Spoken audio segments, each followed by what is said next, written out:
Welcome to Mind, Money, Balance, the no guilt, no shame podcast to help you get your mind and money in balance. I'm your host, Lindsay. I'm a financial therapist and coach, woman of color, and popcorn connoisseur.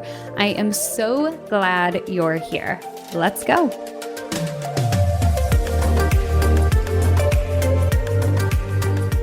I am so excited to welcome my next guest, Joe Sanok. Joe is a fellow Michigander, TEDx speaker, business consultant, and podcaster. His podcast, Practice of the Practice, is ranked #1 for podcasts for counselors. He has so much information to share with us and offer. I'm so excited for you guys to learn from him. He's going to share with us a little bit about what a bird bath had to do with shaping his relationship with money. And yes, you heard me correctly. The power of nuance and challenging the ways in which we think about both work and money. Make sure you stay tuned until the end, because in addition to this week's takeaways, I want to share with you a little bit of information about my 9-week group coaching program, Grow a Profitable Practice from the Inside Out, where deadlines are closing very soon on December 9th, 2020. And with that, let's get into it.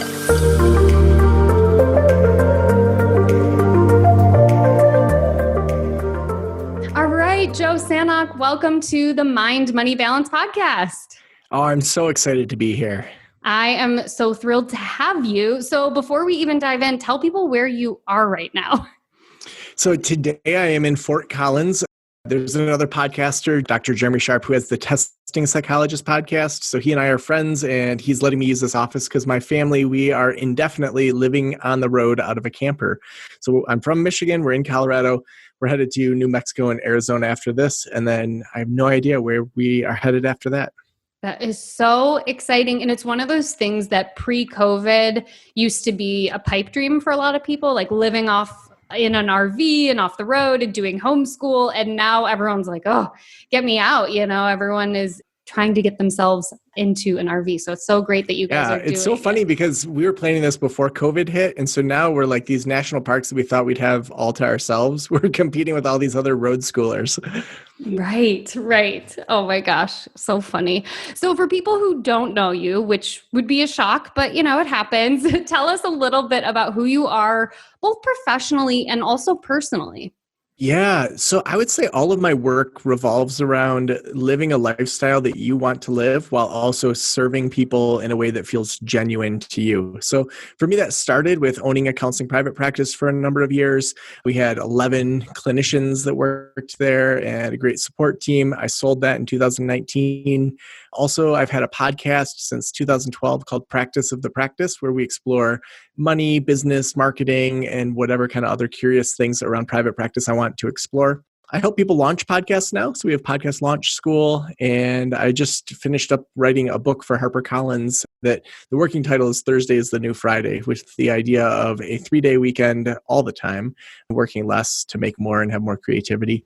So that's kind of my professional side. Man, as a person, I love talking about deep topics, politics, religion, growing your brain in different ways. And, you know, I love hanging out with people. So COVID has been tough in some ways, but also it's been recentering for me, where kind of just getting more simple. I have 2 daughters that are 6 and 9, Lakin and Lucia, and a wife, and we're just living on the road and exploring and adventuring. Oh, I love that. So obviously we're going to get into the professional stuff here and talk about money and money mindset, but I'm curious what has been the biggest surprise since being on the road with your family? You know, that I'm not sick of it. You know, we've been, we just passed the 2-month mark, and it's interesting because, you know, we're in Colorado right now, and then we learn about some cool stuff down in Arizona and New Mexico, and trying to figure out when might we return home, because we've heard the spring in the Northwest is beautiful, but also spring in the Northeast is beautiful. And we just keep discovering more that we want to go discover. When you're in Michigan, these things are 4 to 5 day drives away versus, you know, a 10-hour drive away. So that's kind of shocking to me that 1 year on the road, which was our initial longest time, feels too short at this point. I mean, we'll see what I say in 6 months. Right, right. But for now, it feels more than doable and hasn't gotten old, which is so, so cool. And I love that you said it's about slowing down and reconnecting and recentering. I think that has been a central theme of 2020. I am not a patient person, so practicing patience and waiting has been such a challenge and also so important to learn. So for somebody listening, they listen to your intro and they say, oh my gosh, Joe is former private practice owner, former group practice owner. He started out his multiple different businesses. He must have never struggled with money mindset, right? It was just easy for you? Oh man, I had to undo a lot of things. All right. Yeah. Both my parents are awesome and they have done a lot of great things. But I think one thing that I was taught from a very young age was to save, save, save, save, save. So I remember in second grade, I wanted to get a skateboard and I had saved up money. And I mean, the neighbors, one of the jobs I did was I had to go fill their bird bath every day while they were on vacation, which I don't think a bird bath needs to be filled daily. So the neighbors, they hired me as a little second grader to come and fill up their bird bath every day while they were on vacation. And I don't think bird baths really need to be filled up every day, but I think it's more to have just a kid have to do something. And who knows, my parents may have even given them the $20 I earned for taking on that responsibility. But then they matched it and I got this $40 cheapo skateboard. And I feel like that was my childhood, always saving up and never kind of having anything gifted except for when it was Christmas. And so I had a very strong sense of kind of whatever you kill, you get to eat kind of mentality. And for a long time, that led to just tons of judgment of other people that, their parents bought things for them or they were entitled or whatever. So I had to undo a lot of that kind of feeling of lack. Because I mean, even still, I just try to live so simply. I don't even try. I need 5 t-shirts. I need just a handful of shirts to wear. And so being cheap and frugal really comes pretty naturally for me, which is good at times, but it's also tough in a family. And if I have a wife who doesn't really even spend that much probably compared to the average family member, but then we've had to work through that super cheapness side. I mean, in college, I worked at a runaway shelter to help build up my kind of professional background, but then I would always make sure that I had 2 meals out of it. So breakfast and lunch or lunch and dinner, depending on how my shift was. And my budget for myself was $30 a month for food. And that's just bonkers to live off of $30 a month, as a college student. So it took a lot to even think about, stretching myself or investing in, say, consulting or coaching for myself versus that bootstrapping mentality of I can do all of this myself.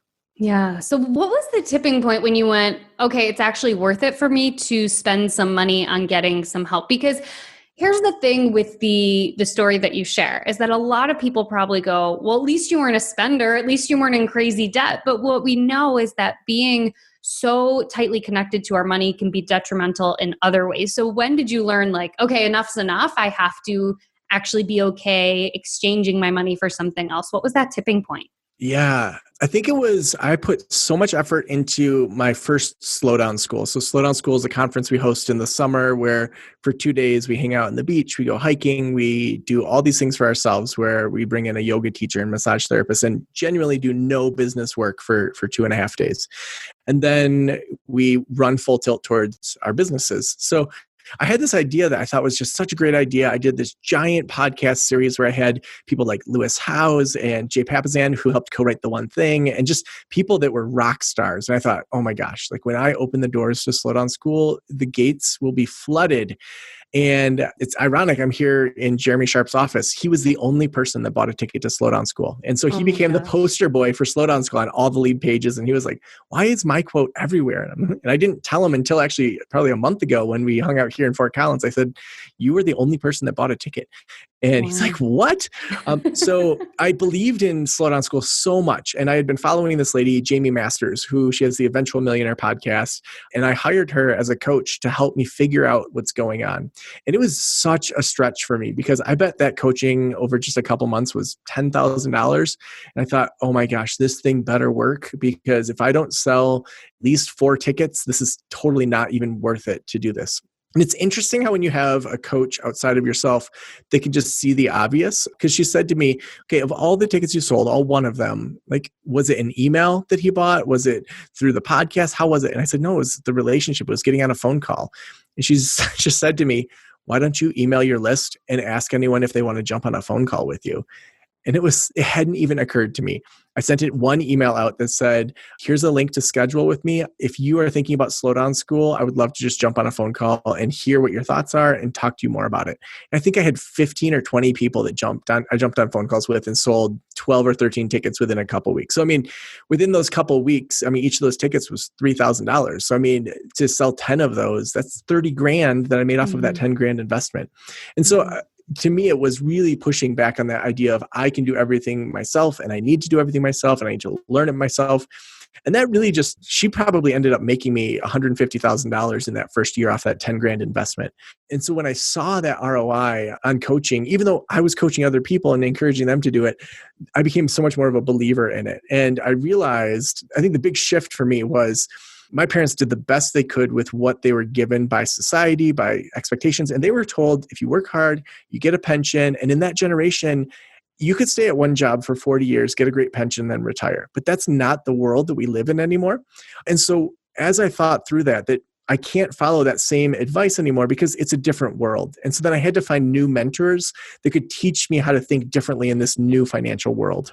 Yeah. Wow. Okay. So that story is amazing. And it's also so interesting because as therapists, as coaches, as healers, we are often our own students, right? We're often our own ideal clients. It's like us from a past life, even if that past life was 6 months ago or a year ago. So I love that for you, you had been coaching people on the importance of investing in themselves. And in this case, in Slow Down School, by quite literally slowing down and practicing restoration and just having fun, because so many of us are burning ourselves out and frying ourselves into the ground. So for somebody who was like Joe was as a young adult and they were surviving off of $30 a month, I can imagine them listening to this and going, Joe, how did you get from spending $30 a month on food to investing 10 grand in coaching? So what was the bridge there to get from point A to point B? Because it feels, listening to it, like a big jump. I mean, I think recognizing that there's still part of that $30 a month person inside of me. I mean, even being on this trip, as a family, to realize really how little we actually need. We gave up this big house and, all these things back home to live in a 37-foot camper. And so there's part of that inside of me. And it's no longer something that I find shameful or like, oh, I was so off. But to more integrate that in and say, there's a time and a place for being smart with your money. There's a time and a place to be prudent, to, say, invest in whole market index funds for your retirement and all these other things that are smart. But it can't be that it's the only way, because for me, I had to, start to learn, how does the rest of the world even think through this whole new world that we're in? What are the opportunities there? Both my parents worked for the school system. My dad was a school psychologist. My mom was a school nurse. Both of my in-laws worked for the school system.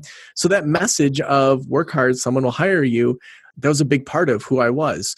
But then I remember I was working at the community college, and I have a friend, Taylor, who up until we left, every Monday we'd go for a walk and just talk about everything.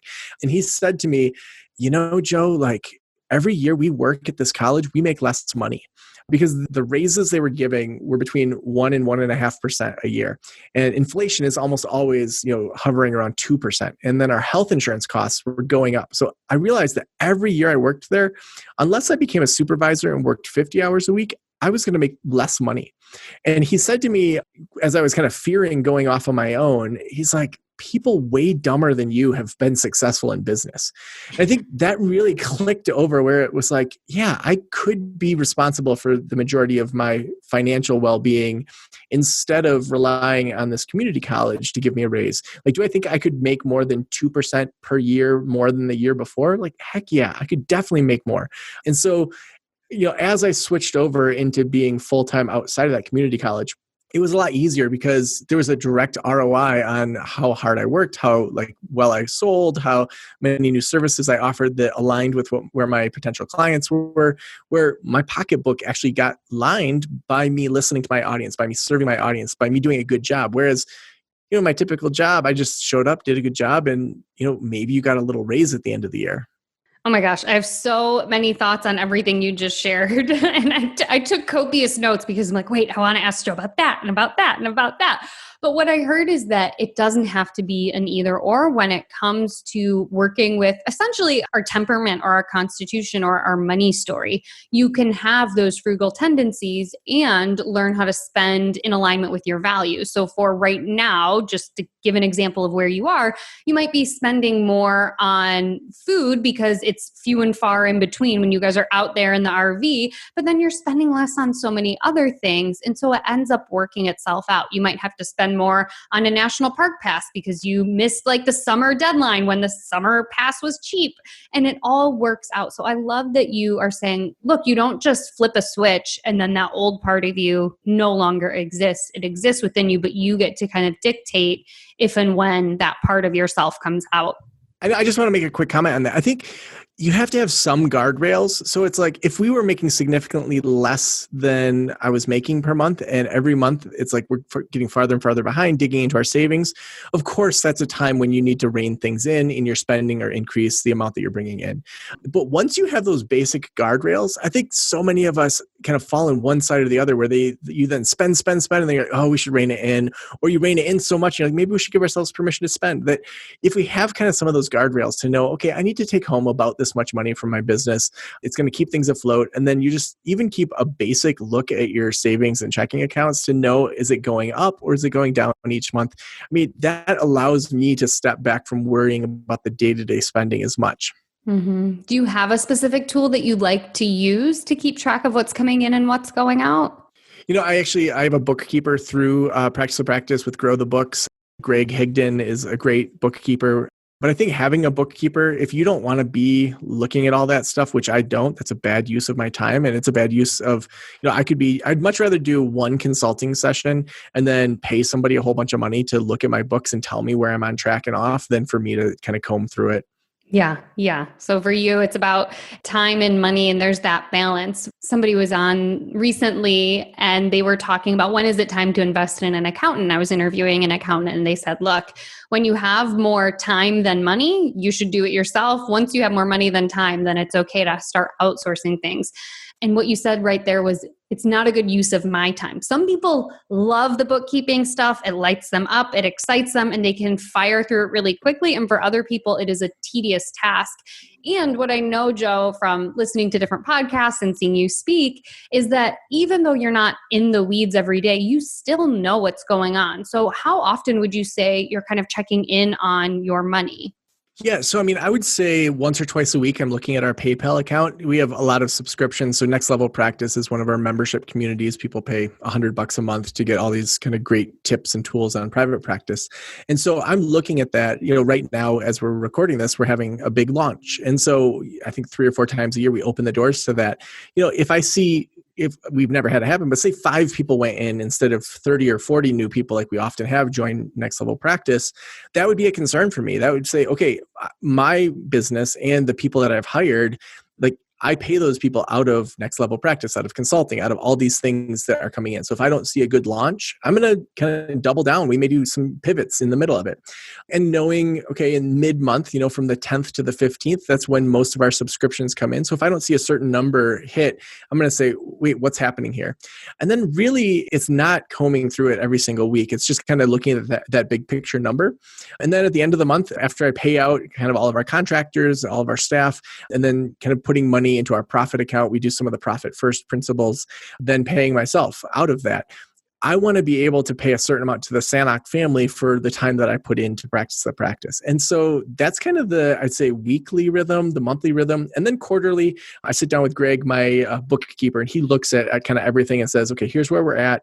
And then usually twice a year, I sit down with my accountant and he looks at all of Greg's bookkeeping and says, so we're recording this in November. So sometime in November or December, me and my accountant, Kevin, will sit down over Zoom and we'll chat about what we need to do. So like last year, he said, buy that truck through the business because you're going to be podcasting about this whole trip.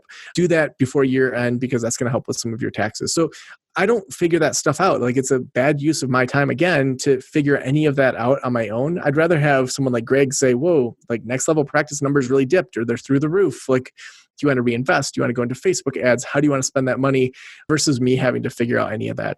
Yeah. Yeah. Thank you for breaking it down, because I think that can be the worry, or one of my worries is if I tell my clients to outsource everything, that then they don't have a handle on what's going on. So I always try to help them incorporate regular money dates with their money, whether it is weekly, whether it is monthly, but just having an idea of what's going on. So you're not just looking at your money during tax season. I think it's so important to be invested, excuse the pun, in what's going on in your finances so it doesn't come off as a surprise. One thing I heard kind of shift as I listened to your money journey, Joe, is that you kind of went from clocking in, clocking out at the college and working to being your own boss and starting to notice that the more you work, the more you earn. But I also heard you say that you're working on a book right now to help people cultivate 3-day weekends. So when did that next shift happen where you realized I actually can't keep working more because I will burn myself out? When did that next money shift kind of kick in?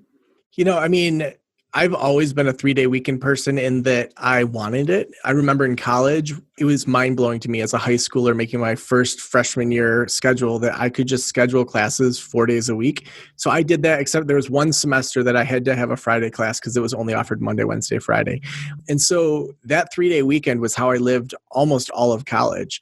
And then when I got into the work world, my first job, I asked them if I could work 4 10-hour days and then have Fridays off. And it was a nonprofit. They didn't care as long as I got the hours in. And so it's always been kind of in there. And there's been chapters of my life when that wasn't an option, when I was a foster care supervisor, when I was at the college. But I do think that the idea of it not just being a 40-hour week, in investigating this book, for example, it's been interesting to even just look where time came from. One of the questions I always ask when I'm looking at any subject is like, how did we assume that this is the way it is? And so we look at the 40-hour work week right now and we say Monday through Friday, that's how the world is. That's probably how it's always been, right? But that's just not true. The Babylonians, actually, they were the ones that came up with a 7-day week. So the 7-day week is totally arbitrary. The Egyptians had an 8-day week. The Romans had a 10-day week. Russia had a totally different schedule up until the mid 1900s. And so if we just look back at that and say, okay, we made up even the 7-day week. Like, there's no reason we need that. It wasn't really until 1886 when people were pushing back against working 7 days a week that we even got a weekend. And then it was really Henry Ford who gave us the 5-day week. So in 1926 is when the 40-hour work week started. So less than 100 years ago. And so as I've dug into this and realized, we made all this up. We made up how many days we have in a week. We made up the 40-hour week. There's no psychological reason to have a 40-hour week. So then I can step back and say, okay, now I'm a business owner. I've left the college, in 2014. Like, what do I want now? And to work 5 days a week was not what I wanted. So I did an experiment one summer. I took Fridays off, and my wife and I talked about it. And we said at the end of the summer, we'll see how the finances are. And they were better than before I started taking off Fridays. So then I worked 4-day weeks all through that winter. And then the next summer I said, well, let me take Mondays off and see how that goes. And so I took Mondays off. For a long time, I worked 3 days a week. And actually, now that we're on the road, Tuesdays are the day that I work really hard being defined as like 8:30 to 3:30. And then I check emails a couple times on other days and occasionally have a 1-hour consulting call or something that I couldn't move on a Wednesday or Thursday. So I'm working like 1.5 days a week now because I've optimized things outside of just my own time. Wow. And I think for so many people, that is really hard to wrap their minds around. And I love the history lesson that you gave us as well. I'm going to be rewinding and listening to that part again the next time anyone argues that you need to have a 9 to 5 or that's just like what people do. And I think that's a part of the therapist in you, is challenging those norms and expectations and going, well, what is that rooted in? Where are the facts there? And what are just opinions that are being imposed on you? And I love that you did it incrementally. I think that's the other thing that throws off people who are, if therapists are listening and they're in private practice, they feel like they have to do it all at once. They feel like they have to go from being at a community mental health or at a group practice to being in private practice, working 2 days a week with a full caseload. And it's like, these things take time. And what I appreciate about your financial journey and about your business journey is that you were like, I'm just going to give it a try and see what happens and go from there. And I so appreciate that approach. And one thing that also comes up in a lot of my work is mistakes. And if I make a financial mistake, does that make me a bad person, business owner, partner, etc. I'm assuming, and maybe you're an outlier that has never made any money mistakes, I'm assuming you've run into some financial hiccups as you have started and grown your businesses. Have any of them provided, nice lessons for you or moments of learning and growth? Yeah, I mean, I think that it's, instead of just answering it as financial, I also want to look at time and stress and energy and what you're putting your just your energy into. So there have been lots of times that I had, say when the director of details position, who we have Jess in it right now. She's amazing. That's someone who checks my email. She does scheduling. She kind of makes sure that I stay on track.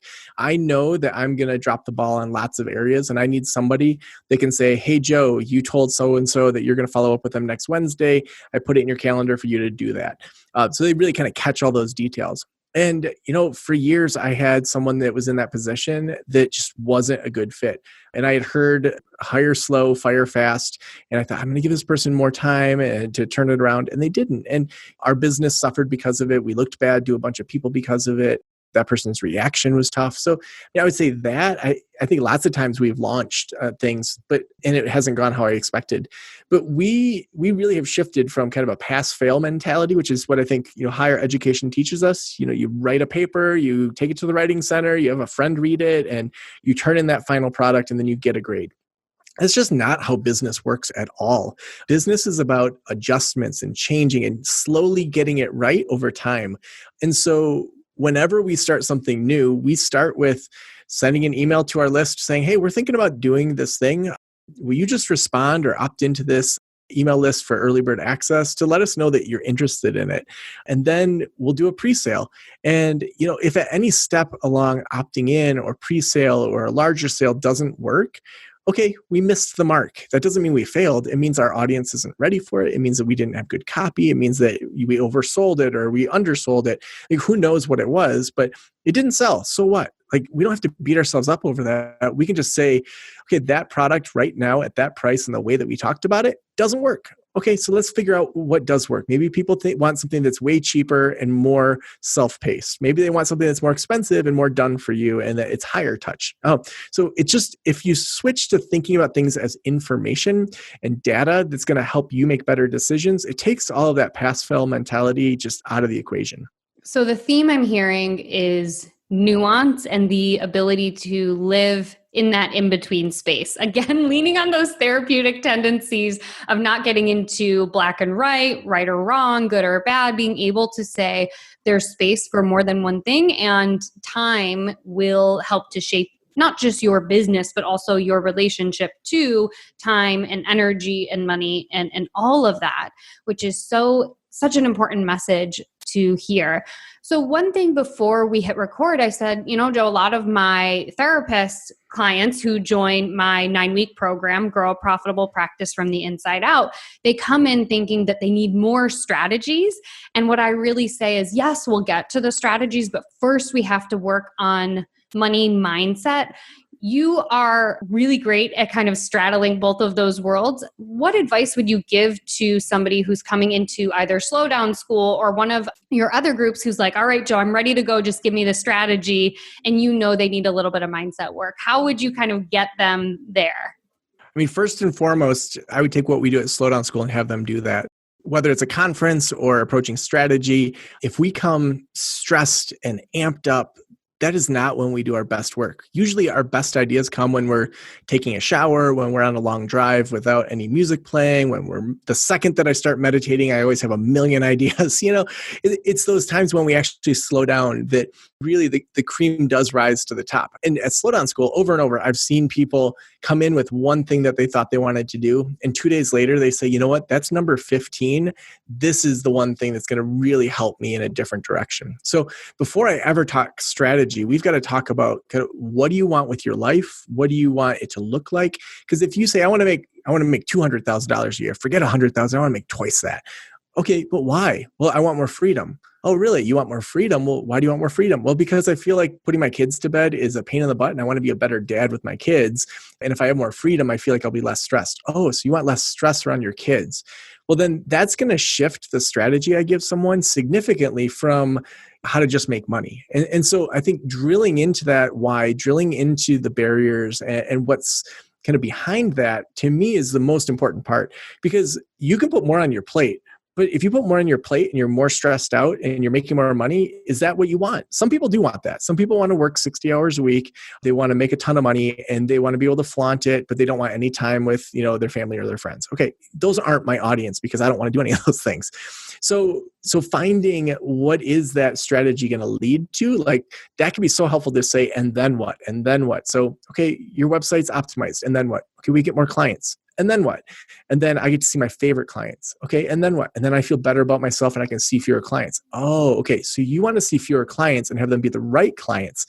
So the more we can drill into that, the more then we can really get to what that accelerator, that motivation is for that change. Love it. Love it. Love it. So helpful. So Joe, before we sign off today, where can everybody find you and follow you if they want to learn more about you and your work? Yeah, so all of our stuff is on practiceofthepractice.com. If you're just starting a practice, we have a 28-step checklist over at practiceofthepractice.com/start. If you're growing a practice, just go to practiceofthepractice.com/grow, and you'll get all sorts of free resources and ideas for growing. And if you're starting a podcast, a lot of people are kind of moving away from wanting to do as much clinical work, and they want to grow e-courses or other things. You can go to podcastlaunchschool.com, and you can get access to that e-course right there. Love it. Well, enjoy the rest of Colorado and the Southwest and wherever you end up next. It was so great chatting with you. And I'm so glad that our paths have overlapped. And I know everybody's going to really enjoy this conversation. Oh, thank you so much, Lindsay.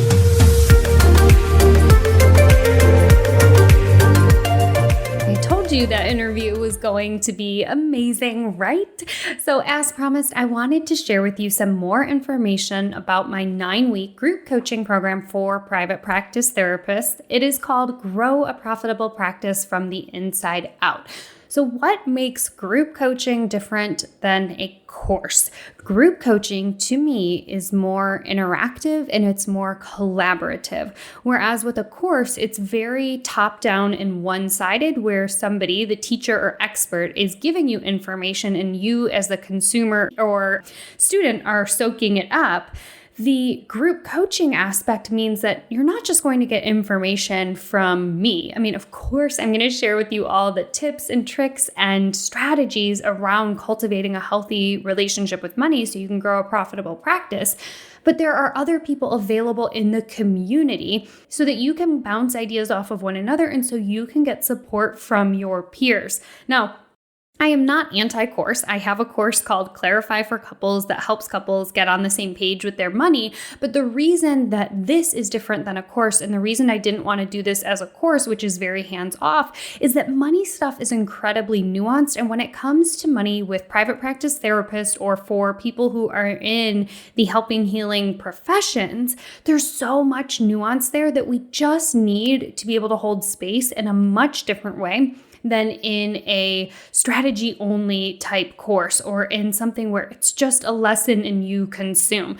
So the way that the last cohort shaped this cohort is that there are some new kind of features to the structure of the program. So in addition to almost weekly live presentations on things like money mindset, pricing, niching, marketing, there are also going to be co-working sessions that allow you to work on something, whether it is your price, whether it is your email autoresponder, whether it is copy, that's the words on your website, and be able to know that you've got other people behind you, supporting you and cheering you on.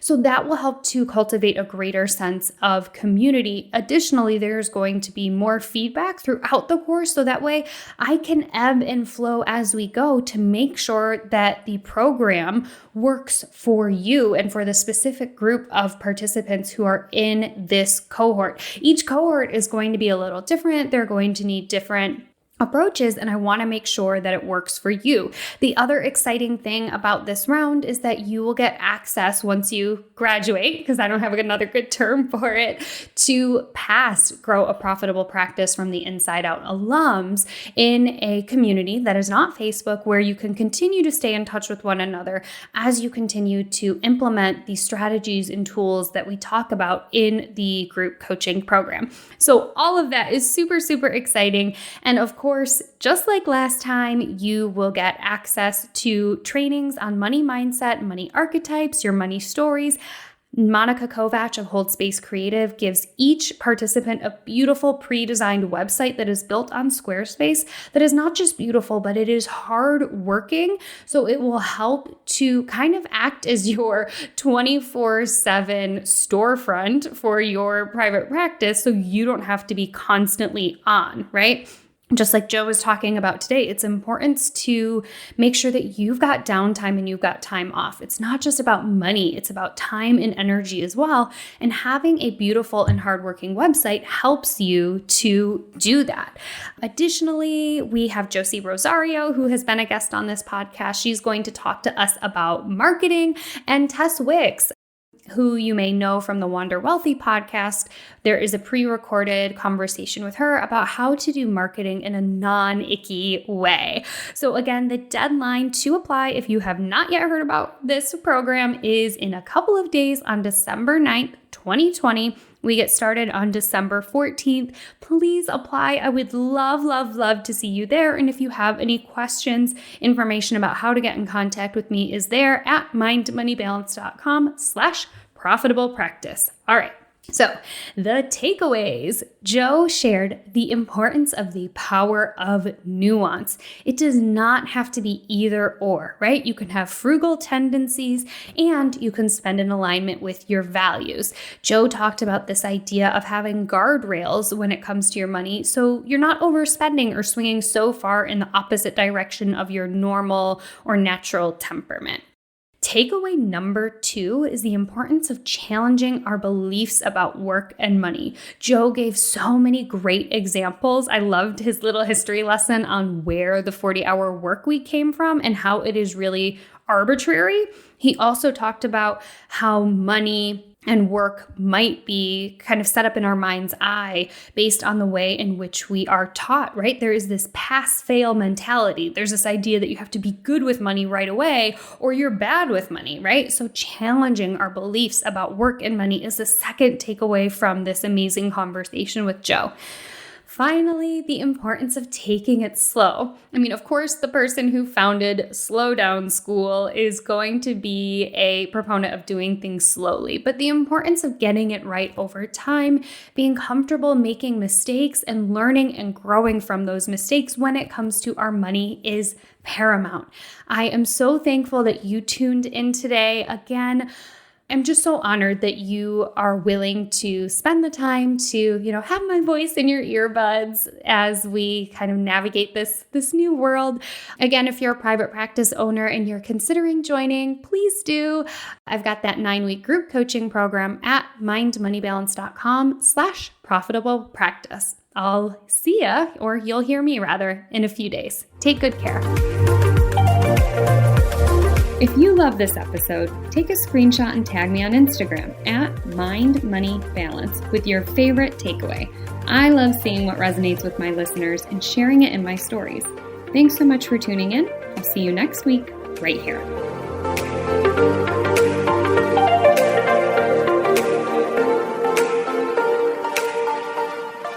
Neither the host or guests are rendering legal, accounting, clinical, medical, or other professional information. If you want professional help, please seek it out.